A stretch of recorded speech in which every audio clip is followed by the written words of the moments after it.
everyone. I'm Barbara Gunn-Mueller, and welcome to peacepodcast.org. I am so delighted that you tuned in today. You are in for a treat. You know, we say that we're really spiritual beings in a human body. Is that true? Can we be both? Can we be the human that we need for the face-to-face conversations and carry that energy of spirituality inside? Today, you're in for a treat. We're going to interview Roger Collis. In 1970, he was at Findhorn, and he has been traveling the world helping those people who need him the most. So Roger has been collaborating with visionary individuals, innovative organizations, open-minded and conventional approaches that could bring the world to a better place through positive actions. You know, I know Roger from Findhorn because I had my honeymoon in Findhorn, Scotland with my dear Robert Mueller. And there was Roger and Catherine, his wife.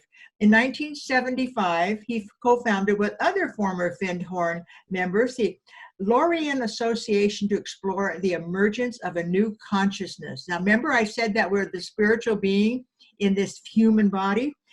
His primary focus is bringing spirituality into everyday life. Wouldn't that just be lovely? As such, Roger has partnered with the U.S. Department of Energy on the nation's nuclear cleanup program, organized international conferences in China and Ukraine, chaired a governmental task force on economic sustainable development, and co-founded 2 technology companies. Now, does he have time for us today? I hope so. Roger, I want to welcome you. Roger Collis. Thank you, Barbara. Wonderful to be with you and with all of your listeners. Well, you know, it's so interesting because Roger has the most interesting life, and he has the most interesting wife. You may remember Catherine has been on our peacepodcast.org, and if you don't, go back and watch it. Catherine Collis and Roger Collis are quite a couple. Everybody on the planet should be so lucky. They have been married 50 years. 50 years of working together as a team. I'm so glad he's here today. Roger, can I ask you the first question? I'd like to find out, what challenges are we facing today? What's going on in our world, and what is the current situation? Well, 20 years ago, I was preparing to fly to Ukraine to organize the first private sector conference in Kiev with the then Ukrainian government. It had just got its independence at the time. And that to me was an immersion into a change process that had been instigated with the breakup of the Soviet Union, which was quite significant. And I say this because it's an important pause point in my life, because, you know, today President Biden came out talking about the potential of war, you know, in Ukraine with incursions from the Russian military. So I think that one of the areas that we have to be discerning about is geopolitical and what's happening in all parts of the world, and the rise of authoritarianism, and people wanting to be told what to do. And I remember when I first came to this country in 1974, Willis Harman, the researcher and writer, was then at Stanford Research Institute, and he talked about friendly fascism as a potential scenario for the future. And that's basically people wanting to be told what to do. They don't want the responsibility. They want the friendliness of a big brother, big father telling them.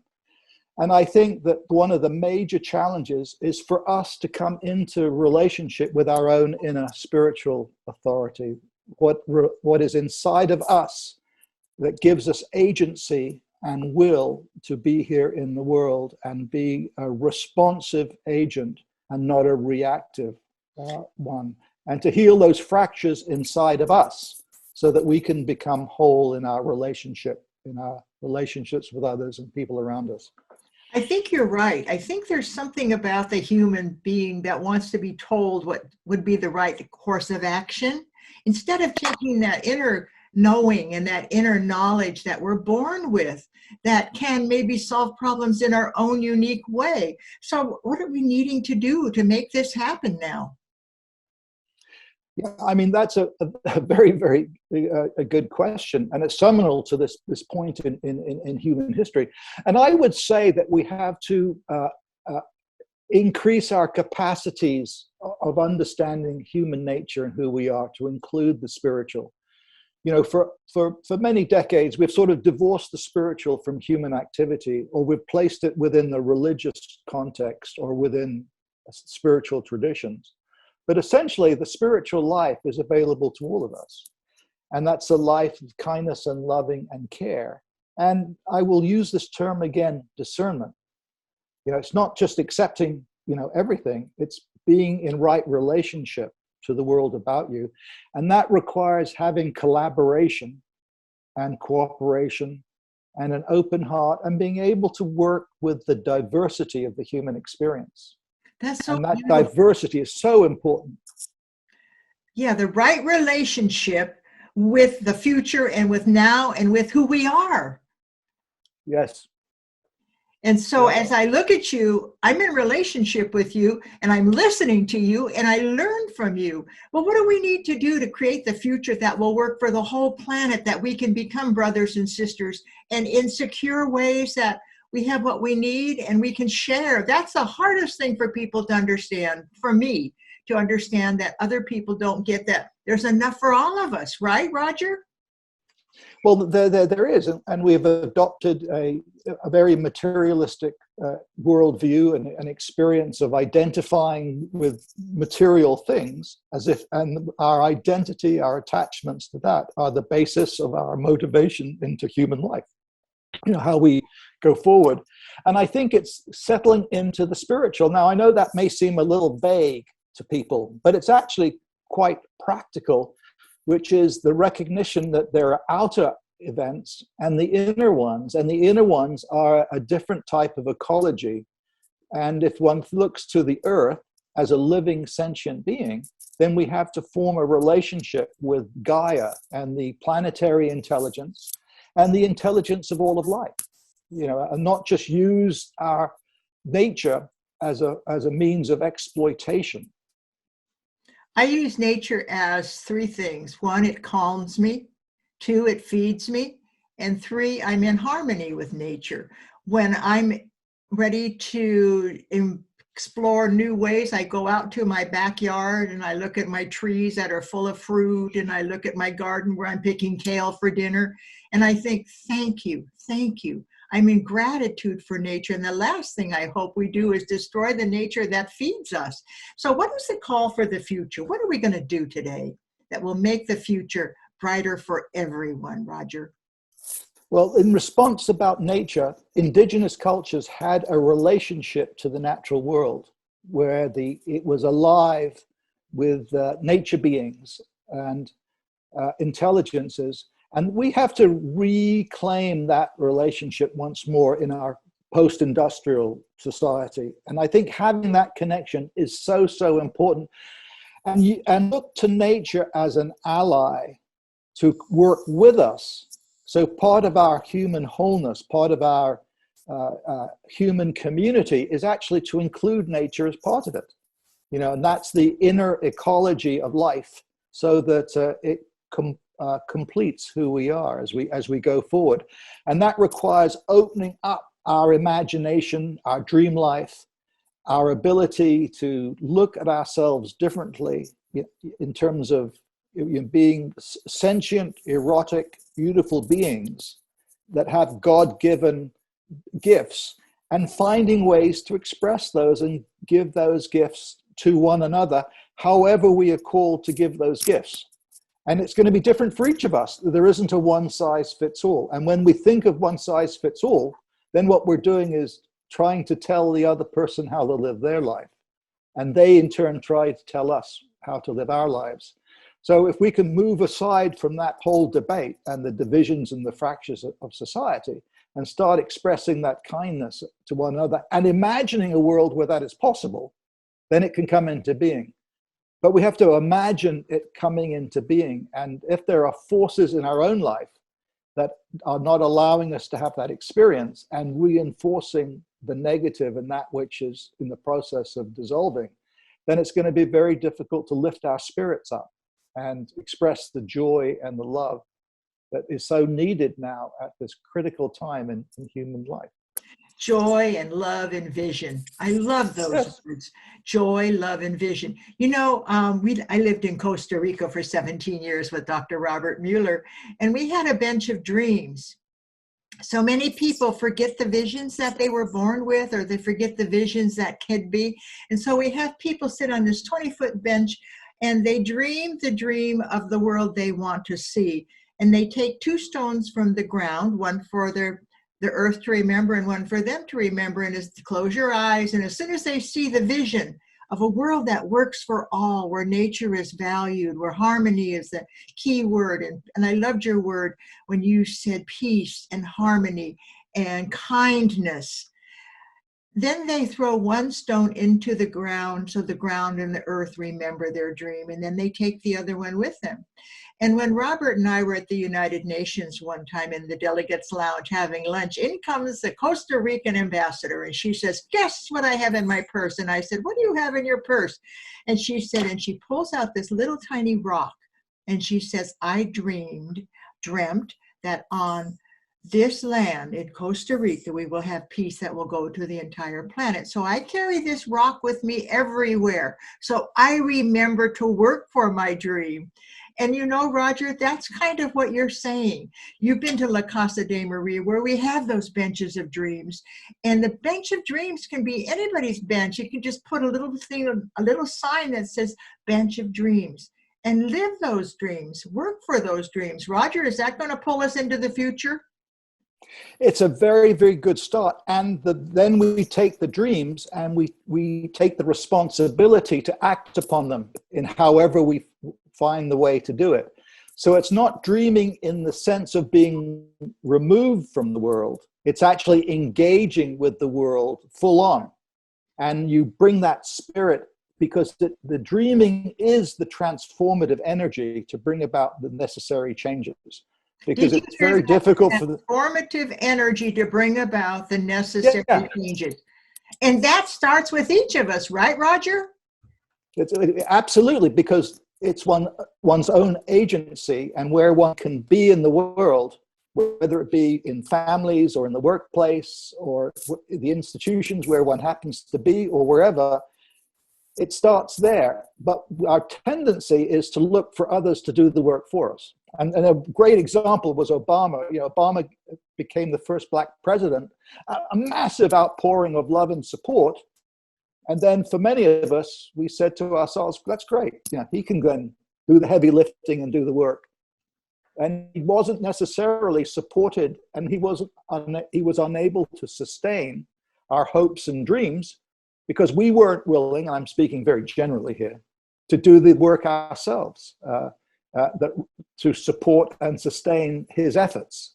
And so it's a grassroots movement, but not political alone. It may have political elements, there may be activisms of various kinds, but ultimately it's a community of consciousness that is planet-wide, where one can identify with being a planetary citizen, but able to focus locally on the needs right in front of one. When I think back about my late husband, Robert Mueller, he kept saying, have a global heart. Think about, bring a global wish to the world. And I love what you said about be part of the solution, not just wait for somebody else to solve the problems. Be part of the solution. Sometimes, I was raised a Catholic, and we had many nuns who were friends. And these nuns would pray all day long for peace. But that was their thoughts. Their thoughts were creating peace. And I think our thoughts are more powerful than we realize. Do you agree with that? No, absolutely. Our thoughts, our attitudes, our emotions. I mean, if one looks at the energy construct of our human self, we are energy beings. I mean, we have skin and flesh for sure. And we can look at each other and touch one another and see each other and hear. But if we're energy beings, then in a sense, our thinking impacts our environment. It goes out in a sense, within the psyche of others.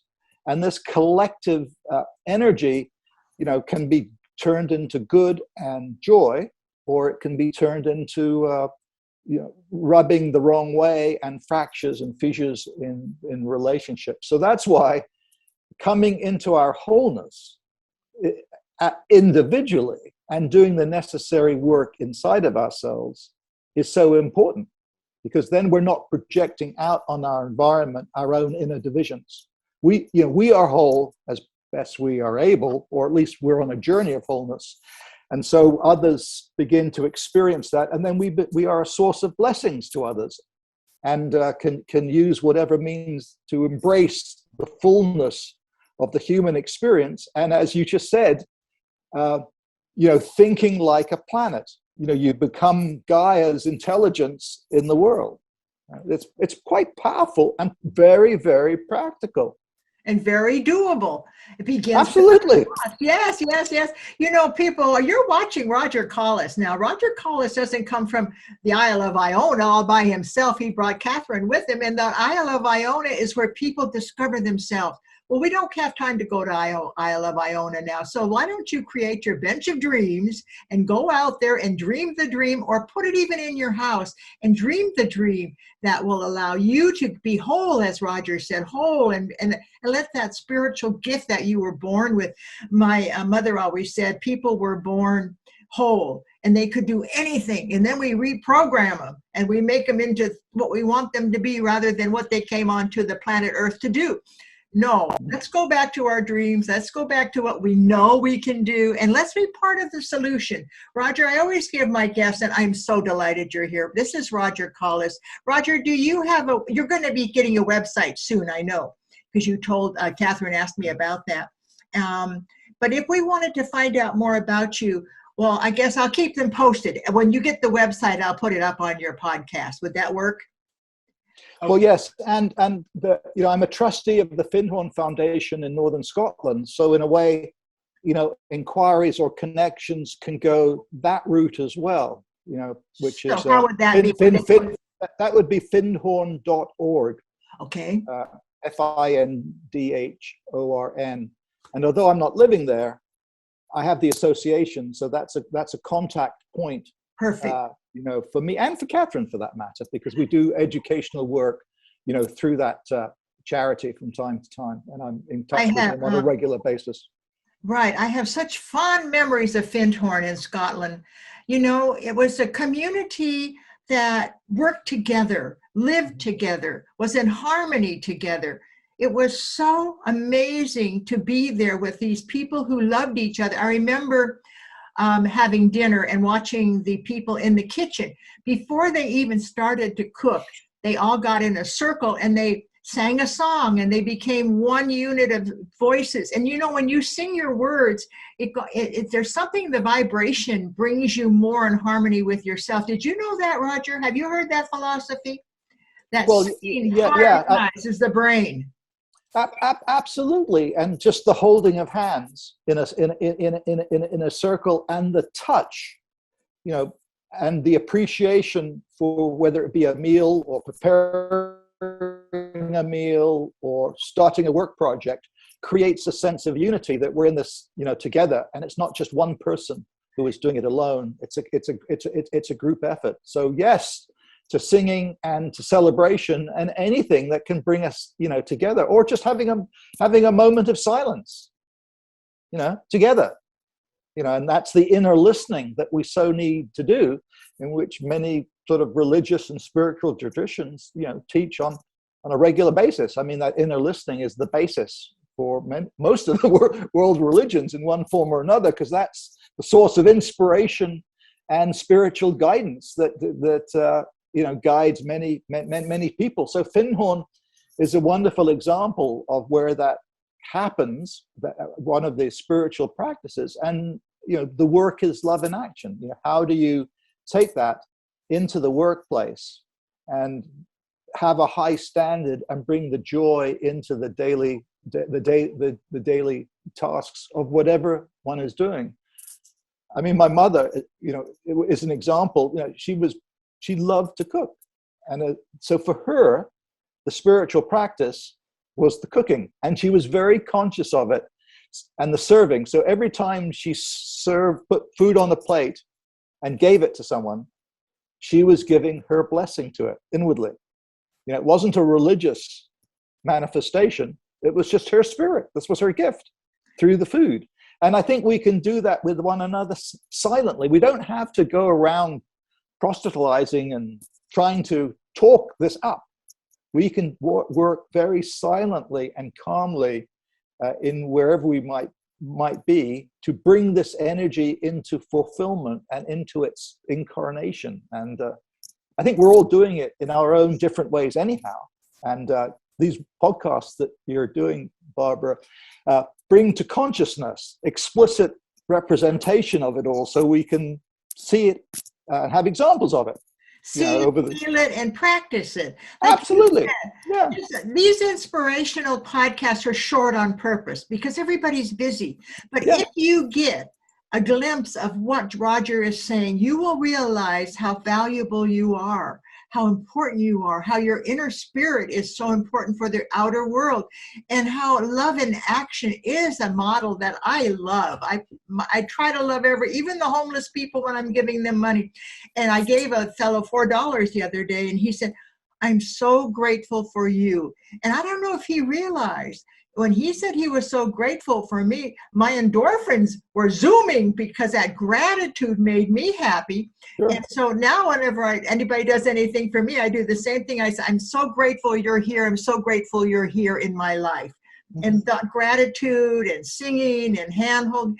People, we're human beings, and I want us to learn to be able to express ourselves in human ways. I think what you've just said is so important, because we tend to put a big gap between ourselves and the sacred, and we strive to something rather than just accepting the fact of our human nature as being divine. And what I mean by this is just relaxing into who we are and the appreciation of our senses and the world around us, and to take pleasure in small things, and not be so hard on ourselves.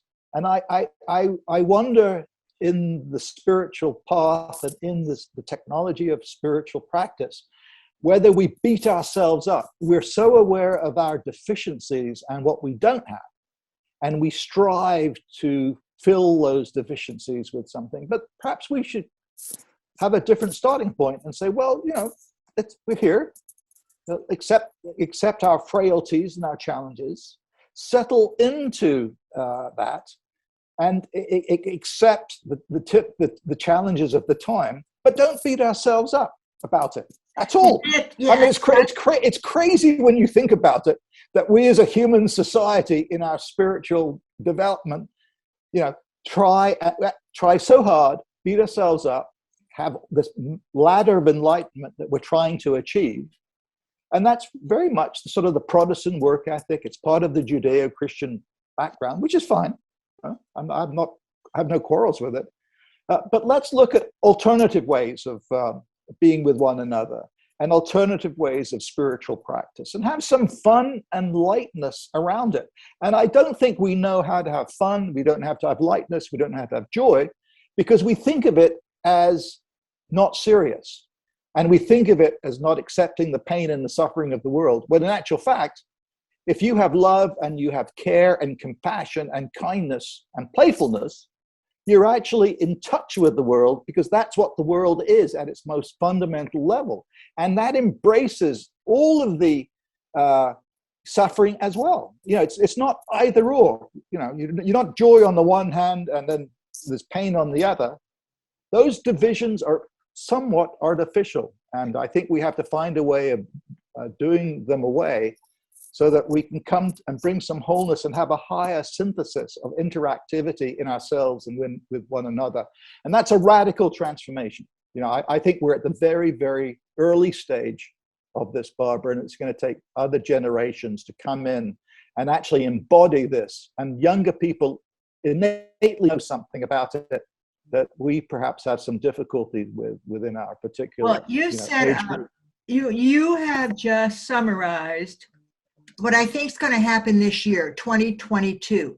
I don't know why I feel that, but I feel like 2022 is a paradigm shift year. And I think the words you've said have guided us into the paradigm shift that's going to happen.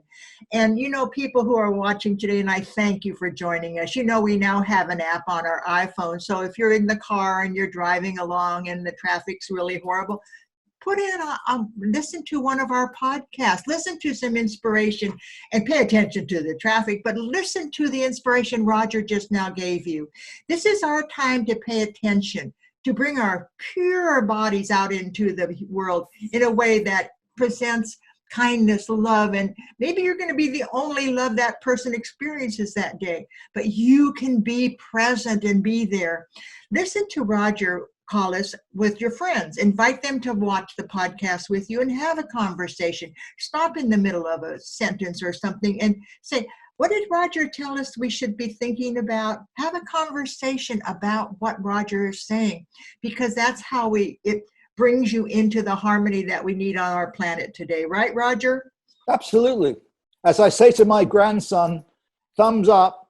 And when I'm in a difficult pressurized situation with a client or in a consulting activity where things are difficult, I always end it with a thumbs up. Now, right. And that's just, I've become, and that's my hallmark. So whenever anyone's taking a photo of me now, the instinct is a thumbs up, which means that basically everything's okay. Now, it's all good.